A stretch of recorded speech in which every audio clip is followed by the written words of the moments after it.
আছে মই তোমালোকক কৈ আছিলোঁ যে আমি পূৰক কোণ বা কমপ্লিমেণ্টাৰী এংগল আছে দুটা এংগলৰ সাম কৰিলে আমি পাওঁ এইটো 90 ডিগ্ৰী এংগল সেই দুটা এংগলক আমি কমপ্লিমেণ্টাৰী এংগল বুলি কওঁ এতিয়া আমি ইয়াত কেইটামান ফৰ্মুলা আছে যেটো আমাক এক্সাম্পল 8.2 বা পিছত আমাক দৰকাৰ হ'ব আৰু আমাৰ পিছত যেটা এপ্লিকেশন অফ ট্ৰিগোনোমেট্ৰি কৰিম আমাক তাতো দৰকাৰ হ'ব সেটো আমি মনত ৰাখিব লাগিব ঠিক আছে sin 90 degree minus a equals to cos a cos 90 degree minus sin a আমি কেনেকৈ মনত ৰাখিম that is very important so sin টো সদায় এনেকুৱা যদি কমপ্লিমেণ্টাৰী এংগল হয় মাইনাস ত হয় sin টো যদি তোমাৰ sin থাকে sin টো কি হলে চেঞ্জ হ'ব cos লৈ চেঞ্জ হ'ব cos টো sin লৈ চেঞ্জ হ'ব আমি হিমানটো মনত ৰাখিব লাগিব ঠিক আছে sin টো কলে চেঞ্জ হ'ব cos লৈ আৰু cos টো sin লৈ tan তেনেকে tan টো কি হলে হ'ব cot লৈ আৰু cot টো হ'ব tan লৈ আৰু cosec টো হ'ব sec লৈ cosec টো হ'ব sec লৈ আৰু sec টো হ'ব cosec লৈ আমি এনেও যেতিয়া আমি sin ট্ৰিগোনোমেট্ৰিক ৰেশিও কিটা আমি যেতিয়া আমি মনত পেলাও বা লিখো তেতিয়া আমি এনেকৈ লিখো চোৱা sin cos tan cot sec cosec ঠিক আছে তেনেহলে আমি এনেকৈ লিখো নাই তেনেহলে এই প্ৰথম দুটা নিজৰ মাজতে ইন্টাৰচেঞ্জ হয় ঠিক আছে sin 90 ডিগ্ৰী মাইনাস a থাকিলে cos a হয় cos 90 ডিগ্ৰী মাইনাস a হলে sin a হয় ইহঁতৰ মাজতে ইন্টাৰচেঞ্জ হয় আৰু ক তেনেকৈ tan আৰু cot ৰ মাজত হ'ব tan 90 degree a minus cot a cot 90 degree a minus tan a আৰু sec 90 ডিগ্ৰী মাইনাস a মানে cosec a sec টো cosec ৰ লগত হয় আৰু cosec টো sec ৰ লগত হয় ঠিক আছে 90 ডিগ্ৰী টো উঠি যাব আৰু ইয়াত ইকুইড এংগলটো আহি যাব 90 degree cos 90 degree minus a as for example যদি এক্সাম্পল থাকে sin 90 ডিগ্ৰী মাইনাস 30 ডিগ্ৰী ঠিক আছে আমি তাৰ জায়গাত কি লিখি দিম cos 30 ডিগ্ৰী লিখিম মানে এনো sin 30 ডিগ্ৰী মাইনাস কি sin 30 ডিগ্ৰী মাইনাস মানে 60 degree so cos 30 degree sin 30 degree value কিমান √3/2 এন্ড cos 30 ডিগ্ৰী ভ্যালু √3/2 দুইটা ইকুৱেলে হৈছে হেতুৱে কথা এনেকৈ উলিয়াই মানে সো ফৰ্মুলাটো আমি মনত ৰাখা মই টেকনিকটো তোমালোকক শিকাইলো একদম ইজি যে sin টো cos লৈ চেঞ্জ হ'ব cos টো sin লৈ চেঞ্জ হ'ব tan টো cot লৈ চেঞ্জ হ'ব cot টো tan লৈ চেঞ্জ হ'ব sec টো cosec লৈ sec টো হ'ব ঠিক আছে পিছত তোমালকে 180 ডিগ্ৰী টো পাবাগে সাপ্লিমেন্টাৰী এংগল হেতু মই তোমালকক যেতিয়া পাবা তোমালকক মই ইজি টেকনিক তোমালকে দুইটা পালে তোমালক খেলিমেলি হ'ব যে কোনটো চেঞ্জ হ'ব হেতু তাকো চেঞ্জ নহয় ঠিক আছে কোনটো চেঞ্জ হয় তোমালকৰ খেলিমেলি হ'ব হেতু মই তেতিয়ালকে তোমালকক পিছত ভালকে তাৰ টেকনিকটো শিকাই দিম ঠিক আছে এতিয়া আমি চাও যে আমাৰ এক্সাম্পল 9 যেটো আছে এভালুৱেট কৰিব ইয়া ভ্যালুটো উলিয়াব লাগে ঠিক আছে এটো আমি কেনেকে উলিয়াম চোৱা tan 65 ডিগ্ৰী মাইনাস ডিভাইডেড বাই cot 25 ডিগ্ৰী এনেকুৱা যেতিয়া এভালুৱেট কৰিবা তোমালকে ইতে চোৱা ইয়াত শৰ্ট ইন্টাৰেষ্টিং কথা ইহঁতৰ ভ্যালু আমি নাজানো 65 ডিগ্ৰী tan 65 ডিগ্ৰী ভ্যালু আমি নাজানো cot 25 ডিগ্ৰী ভ্যালু আমি নাজানো ইয়াত ভ্যালু আমি পাতিলে নহব ইয়া আগৰ এক্সাৰসাইজ কিন আমি ভ্যালু পাইছিলো 30 ডিগ্ৰী ভ্যালু আমি জানো 0 ডিগ্ৰী ভ্যালু আমি জানো 45 ডিগ্ৰী ভ্যালু জানো 60 ডিগ্ৰী ভ্যালু জানো 90 ডিগ্ৰী ভ্যালু আমি জানো কিন্তু বাকিবিলাকৰ ভ্যালু নাজানো তেতিয়া আমি কি কৰিম তেতিয়া তোমালোকৰ পটককে মনত আহিব লাগিব যে tan cot মানে ইটো হিটো চেঞ্জ হোৱাটো tan আৰু cot ইটো মাজত চেঞ্জ হয়নে ইটো হিটোৰ মাজত চেঞ্জ হয় তেনেহলে এটো আমাক টেকনিকটো এটো লাগিব যে দুইটা চোৱা দুইটা এংগল আছে 65 ডিগ্ৰী আৰু 25 ডিগ্ৰী এটোটা প্লাস কৰিছো 90 ডিগ্ৰী হৈছে চোৱা 90 ডিগ্ৰী দিছে তেনেহলে তো আমি কোপা দিছে এই কমপ্লিমেন্টাৰী চেপ্টাৰটোৰ পৰা আমাক দিছে এতিয়া আমি ইয়াত কি কৰিব লাগিব তোমালোকে যি দুটা এড কৰিলে তুমি 90 ডিগ্ৰী পাইছা আৰু ইন্টাৰচেঞ্জ হৈছে হিহঁত দুটাৰ মাজত যিকোনো এটা চেঞ্জ কৰা ঠিক আছে কি কৈছো মই কথাটো যে tan আৰু cot দুইটা ইটো হিটোৰ মাজত ইন্টাৰচেঞ্জ হয় কমপ্লিমেন্টাৰী এংগলৰ ক্ষেত্ৰত যে tan 90 ডিগ্ৰী মাইনাস থিটা হলে cot থিটা হয় বা tan 90 ডিগ্ৰী মাইনাস a হলে tan 90 ডিগ্ৰী মাইনাস a হলে cot a হয় এটো ফৰ্মুলা পাইছো মানে ইটো হিটোৰ মাজত ইন্টাৰচেঞ্জ হয় আৰু সো কোন দুটা এংগল মিলালে আমাৰ 90 ডিগ্ৰী এই দুটা এংগল মিলালে আমাৰ 90 ডিগ্ৰী হয় এনে ক্ষেত্ৰত আমি কি কৰিব লাগিব যিকোনো এটা এই দুটাৰ ভিতৰত যিকোনো এটা আমি এই কমপ্লিমেন্টাৰী এংগললে আমি লৈ যাব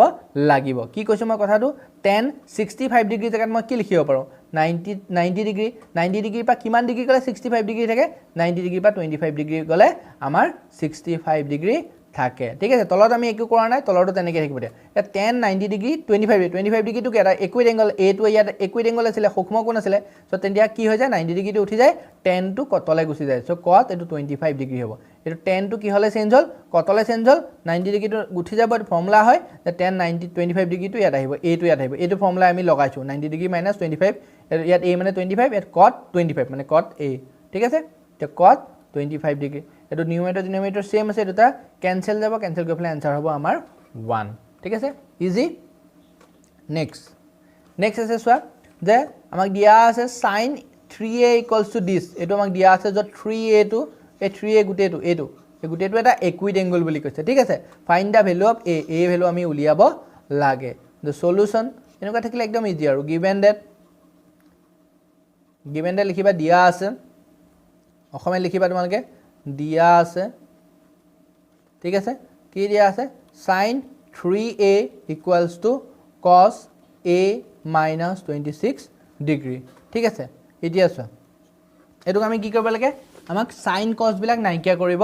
লাগে ঠিক আছে sin cos বিলাক নাইকিয়া কৰিব লাগে তে অকল a টো থাকিব লাগে এতিয়া চোৱা আমি এই দুই ফালে যদি ত্ৰিকোণমিতিক ৰেশিও থাকে এই ক্ষেত্ৰত আমি কি কৰিব লাগিব দুই ফালে যদি মন কৰিবা দুই ফালে যদি ত্ৰিকোণমিতিক ৰেশিও থাকে এফালে ত্ৰিকোণমিতিক ৰেশিও সেফালে ত্ৰিকোণমিতিক এই ত্ৰিকোণমিতিক ৰেশিও যদি নাইকিয়া কৰিব হয় তেনে দুই ফালে একে ধৰণৰ ত্ৰিকোণমিতিক থাকিব মানে এফালে sin থাকিলে এফালে sin থাকিব লাগিব তেনেহলে আমি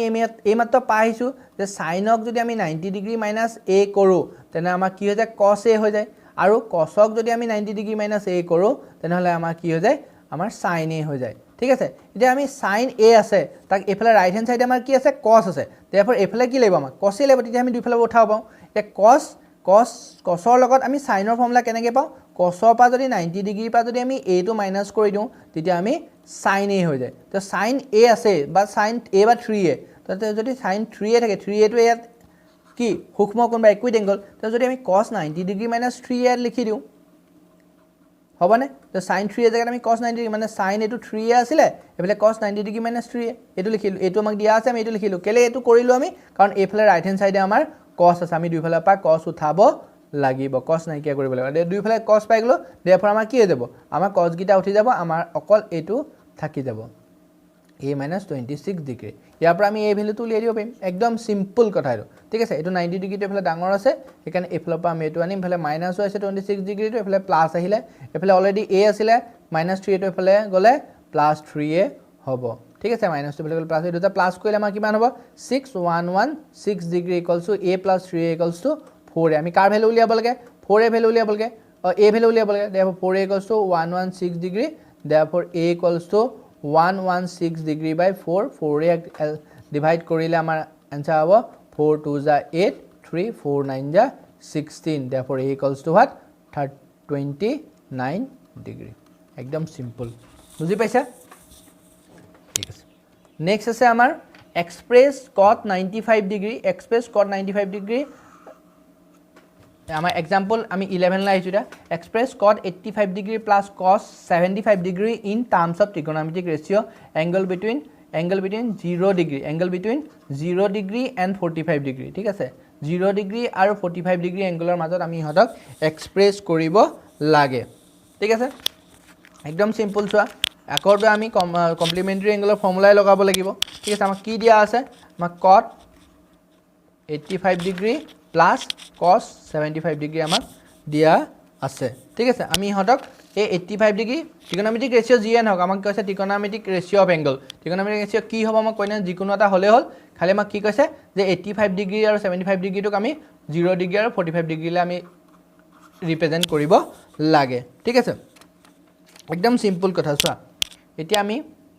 cot 85 ডিগ্ৰী cot 85 ডিগ্ৰী টোক যদি মই a বুলি ধৰো তেনে cot a = কি হয় cot a = কি হয় tan 90 ডিগ্ৰী - a এটো ফৰ্মুলা হয় হয়নে তেনেহলে cot a এটা cot কি আছে a মানে 85 ডিগ্ৰী tan কিমান হ'ব tan 90 ডিগ্ৰী - 85 ডিগ্ৰী হয়নে তেনেহলে আমি ইয়াত কি লিখিব পাৰো আমি cot 85 ডিগ্ৰী জায়গাত tan 90 ডিগ্ৰী - 85 ডিগ্ৰী ঠিক আছে সিমিলারলি cos 75 জায়গাত আমি cos a = কি আছিল cos a = আমি কিতিয়া পাও sin 90 ডিগ্ৰীৰ পৰা আমি a যদি মাইনাস কৰি দিও তেতিয়া আমি cos a পাও তেনেহলে ইয়াত a = এবাৰ 75 ডিগ্ৰী now a = 75 ডিগ্ৰী ঠিক আছে তেনেহলে আমি কি লিখিম cos a জায়গাত কি লিখিম cos 90 ডিগ্ৰী - 75 ডিগ্ৰী ঠিক আছে ইজি সো tan হল 90 ডিগ্ৰীৰ পৰা 85 ডিগ্ৰী মাইনাস কৰিলে 5 ডিগ্ৰী আৰু cos 90 ডিগ্ৰীৰ পৰা 25 ডিগ্ৰী মাইনাস কৰিলে 15 ডিগ্ৰী তেনেহলে আমি কি কৰিলো সৰি এটো sin হ'ব cos 75 ডিগ্ৰী টো কি হ'ব sin 90 degree - 75 degree so plus কি হ'ব sin 95 ডিগ্ৰী পৰা এটো গলে 15 ডিগ্ৰী তো আমি কি কৰিলো এই যিটা এংগল আছিল হেতুক আমি 0 ডিগ্ৰী 45 ডিগ্ৰীৰ মাজত আমি ৰিপ্ৰেজেন্ট কৰিলো না একদম ইজি দেখিছা